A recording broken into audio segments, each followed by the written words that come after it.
Welcome back to our discussion around the future of mental health.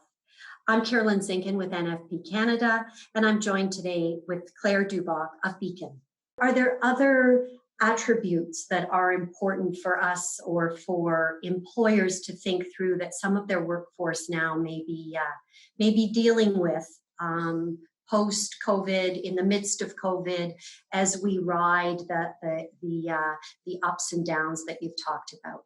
hmm Well, I think the reality is that our workforce is having to adapt, and as organizations, we're having to adapt as well in order to make this workable, and to minimize the stress associated with all of this rapid change. And I think for organizations and for managers, recognizing where there are opportunities to accommodate, to look at things differently, to look at the supports that we have in place, to replace some parts of our work environment, things like the peer support that we traditionally got around the water cooler, the interaction. How can we replace those sorts of things?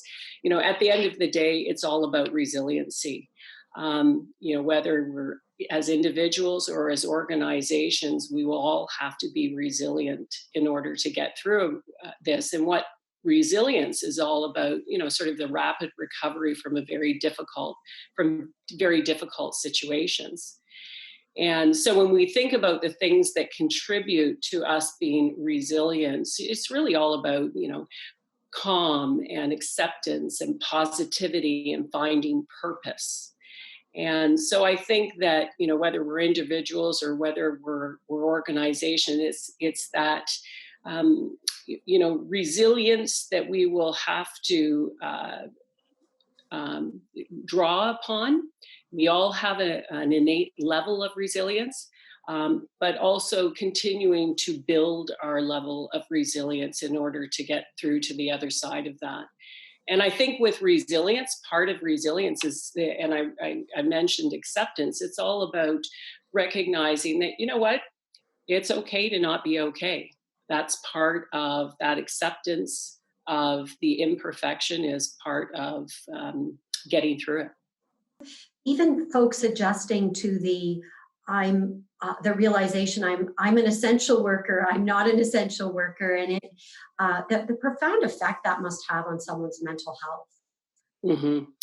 Well, and I think I think the whole rule book has changed in the sense that part of this thing where people are finding themselves in jobs and aspects of jobs that they never anticipated. I think that first responders, we recognize and have acknowledged the unique stresses related, for instance, with a first responder or a healthcare occupation. But I don't think that people who are working, for instance, in other essential services, like in grocery stores or in delivery roles, would ever have anticipated that they would be confronted by the personal risk associated with their jobs. Mm-hmm. And I think that that's something that we're having to deal with as a society. A frontline worker is an entirely expanded situation with this pandemic.